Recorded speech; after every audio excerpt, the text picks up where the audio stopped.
अस्सलाम वालेकुम दोस्तों, मैं हूं मोहम्मद अमजद और आप लोग देख रहे हैं मेरा यूट्यूब चैनल।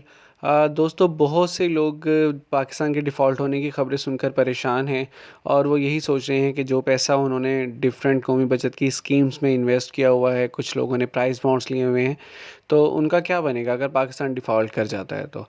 दोस्तों, सबसे पहले तो बहुत ही आसान अल्फाज में मैं आपको बता देता हूँ कि कोई कंट्री डिफ़ॉल्ट करता है तो इसका क्या मतलब होता है।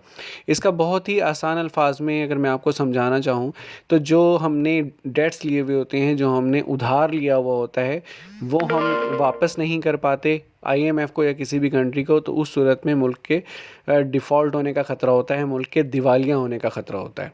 लेकिन पाकिस्तान के साथ अल्हम्दुलिल्लाह ऐसा कुछ भी नहीं है। पाकिस्तान इस वक्त आईएमएफ की सेफ़ लिस्ट में है और इसी वजह से जो नेगोशिएशन चल रही है, जो भी उधार वो हमें दे रहे हैं, वो इसी वजह से दे रहे हैं कि उनको भी आइडिया है कि मुल्क डिफ़ॉल्ट होने नहीं जा रहा है और पाकिस्तान अभी भी इतनी कैपेसिटी रखता है, पाकिस्तान के अभी भी इतने गोल्ड रिज़र्व्स हैं कि पाकिस्तान जितना भी हम इनको उधार दे रहे हैं, ये हमें ईज़िली वापस कर सकता है।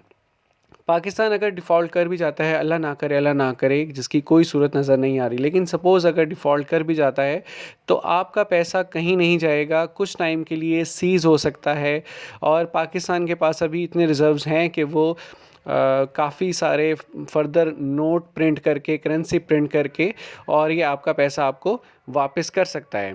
आपका पैसा सिर्फ डीवैल्यू हो जाएगा, रुपए की कदर बहुत गिर जाएगी, लेकिन ऐसा कभी भी नहीं होगा कि आपका सारा का सारा पैसा डूब जाए। ये पाकिस्तान मुल्क पाकिस्तान इस्लाम के नाम पर बना था, कलमे के नाम पर बना था, तो इंशाल्लाह हमेशा कायम और दायम रहेगा और डिफ़ॉल्ट होने नहीं जा रहा है, दिवालिया होने नहीं जा रहा है।